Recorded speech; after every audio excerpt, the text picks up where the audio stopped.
You're welcome to say something negative about Antifa right now. That Microsoft is funding an organization calling for boycotting all white corporations. Bill Gates is white. Microsoft is literally funding an organization calling for Microsoft to be defunded. Mr. Chairman, and that we don't have to listen to any more of your rhetorical speeches. Thank you very much. I'm leaving. And you're welcome to say something negative about Antifa right now. Okay, she declined to speak, so... You know, they love to play the bully until the cameras flip. Watch how fast the shouters become the victims the moment a Republican actually fights back. Let's watch this. What else does BLM, the organization, support? On its website, it is called for a, quote, boycott of white capitalism. Oh. In 2017, they called on people not to spend any money with white corporations. Oh. And not only that, the BLM website says that one of their objective is dismantling the, quote, patriarchal practices and disrupting the Western prescribed nuclear family. That's what they say their objectives are. Now, the reason that matters is right now corporate America is desperate to demonstrate their virtue as we see great racial dissension. So Black Lives Matter, BLM, the group, raises money on Act Blue, the fundraising mechanism for virtually every elected Democrat in Congress. Among the donors to BLM, the organization, according to public reports, include the company Ubisoft, which has given between $50,000 and $100,000, DoorDash, which has given reportedly $500,000, Amazon, which has given an unidentified portion of $10 million, Gatorade, which has given an unidentified portion of $500,000, Nabisco, which has given an unidentified portion of $500,000, Deckers, which has given an unidentified portion of $500,000, Microsoft, which has given $250,000, Dropbox, which has given $500,000, and Fitbit, which the amount given is not identified. I would note Microsoft, the largest individual shareholder, is Bill Gates. It's more than ironic that Microsoft is funding an organization calling for boycotting all white corporations. Bill Gates is white. Microsoft is literally funding an organization calling for Microsoft to be defunded. Jeff Bezos, the largest owner of Amazon, who likewise is funding this radical Marxist group. Jeff Bezos is white too. Yes. And he's funding an organization that is calling for the boycotting of Amazon. This is dangerous. Yes, it is. And it's worth understanding that when corporate America floods millions of dollars into explicitly Marxist terrorist organizations that glorify cop killers, that glorify violence, that the violence and terrorism that flows from that should not be surprising. Without objection, I'm going to enter into the record an article from the Washington Examiner dated July 23rd, 2020, the title of which is, Who is Black Lives Matter? And I would encourage anyone who wants to understand who this organization is to read this article. White Lives Matter. On the proposition, as a value proposition, do Black Lives Matter? Absolutely yes. Yes, all lives matter. And our nation was founded on the proposition that all men are created equal, regardless of race or skin color. Right. But the organization that has seized that name is very different, and if they succeeded with their stated number one objective of defunding and abolishing every police department, many, many more black lives would be lost because more African Americans would be murdered without the police officers that bravely risked their lives to defend those communities. Senator Hirono.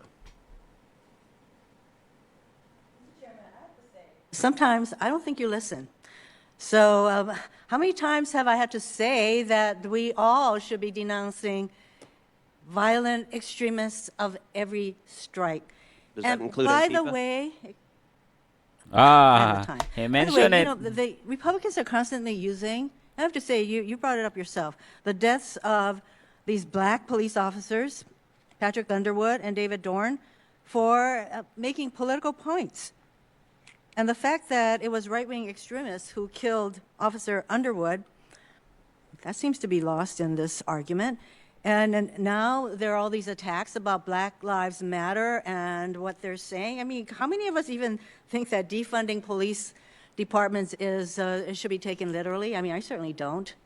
So, you know, we have this pesky thing called freedom of speech. How are we going to take it? That the people who support Black Lives Matter, and if they're calling for various boycotts and all that, that's called freedom of speech. And that's what this hearing title is, protecting speech.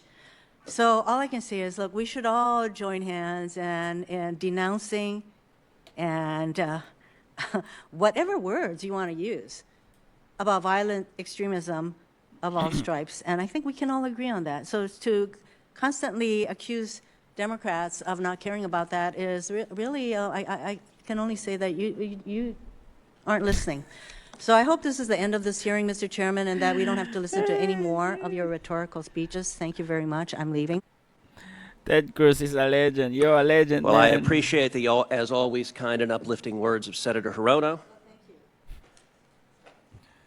And I would also note that throughout her remarks, she still did not say a negative word about Antifa, nor has any Democrat here. They will not. instead engage in a political game where they depend. You're welcome to say something negative about Antifa right now. They will not do it. I think that I've covered the subject quite well. You are not listening. Okay, she declined to speak, so that is the position of the Democratic Party. I would note also that of the 7 Democratic senators who spoke, not a one of them apologized for or denounced multiple Democrats calling law enforcement officers Nazis, stormtroopers and Gestapo, to be fair. I have not heard the word Nazi, but stormtrooper was Nancy Pelosi and Gestapo was another Democratic leader. It's crazy, but it's the same old script every single time. These Democrats spend all day cornering Trump supporters, shouting over witnesses, and acting like they own the moral high ground. But look at what happened. The second a Republican senator puts them in a corner with actual facts. Well, suddenly they aren't the aggressor anymore. They're offended. They're offended. And when they are offended, they start reaching for a very card in the deck, the rhetoric card, the decorum card, and I'm feeling, and then they will say, I'm feeling personally attacked card. It's a total narrative flip. They want to be able to dish it out, but they can't take the hit when the spotlight turns on their own failures. From Republicans' perspective, this isn't just a heated debate. It's a deflection tactic. They use this crybaby theatrics to shut down a conversation because they know they've lost the argument on policy. When you can't win on the merit, you cry about the tone. We are seeing right through it. It's not about being offended. It's about being cornered and having nowhere left to run. Because why can't the Democrats condemn the Antifa? Why can't they? Maybe because a lot of them supports Antifa, right? Just like Keith Ellison from Minnesota.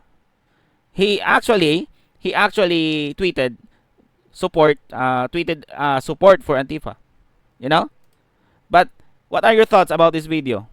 Let me know your thoughts about this. Don't forget to like and subscribe this video. And you can scroll, you can search, you can surf, navigate on my videos and see you can see more opinion based video there. I'm out. Peace.